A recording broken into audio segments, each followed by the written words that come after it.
కాకరకాయ కూర నచ్చని వాళ్ళు కూడా ఇష్టపడి తినేలాగా కాకరకాయ ఫ్రై ఎలా చేసుకోవాలో చూపించేస్తా వచ్చేయండి.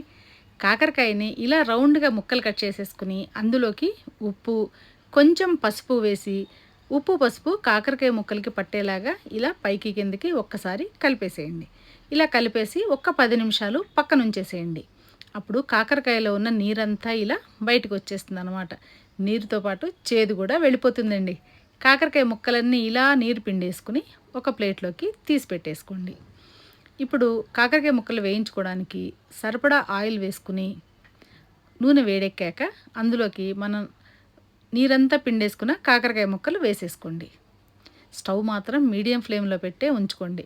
వేపుడు కదా అని హై ఫ్లేమ్లో పెట్టామనుకోండి కాకరకాయ ముక్కలు కొన్ని వేగుతాయి, కొన్ని మాడిపోతాయి అన్నమాట. అందుకని ఎప్పుడైనా మీడియం ఫ్లేమ్లో పెట్టే కాకరకాయ కూర ఇలా ట్రై చేయండి. మెల్లగా కలుపుకుంటూ పైకి కిందకి ముక్కలు కలుపుతూ వేగనివ్వండి. ఈలోపు మనం పోపులు వేసుకునే ప్యాన్లోకి 3 స్పూన్ల శనగపిండి, 6, 7 వెల్లుల్లి రెబ్బలు వేసి ఫ్రై చేసుకోండి. మనకి శనగపిండి వేగిన వాసన వస్తుంది. అప్పుడు జీలకర్ర కూడా వేసి స్టవ్ ఆఫ్ చేసేసేయండి. ఇప్పుడు కాకరకాయ ముక్కలు వేగాయంటే ఆయిల్ పైకి తేలుతుందనమాట. అప్పుడు ఆయిల్ సెపరేట్ చేసేసుకుని కాకరకాయ ముక్కల్లోకి ఉప్పు మాత్రం చూసి వేసుకోండి. ఇందాకన కొంచెం ఉప్పు వేసి మనం నీరు పిండాం కదా, కారం ఇక వేయించి పెట్టుకున్న శనగపిండి కూడా వేసేసి మొత్తం కలిపేసేయండి. కాకరకాయ ముక్కలకి శనగపిండి పట్టేలాగా కలిపేసి స్టవ్ ఆఫ్ చేసేయండి. ఇంతేనండి.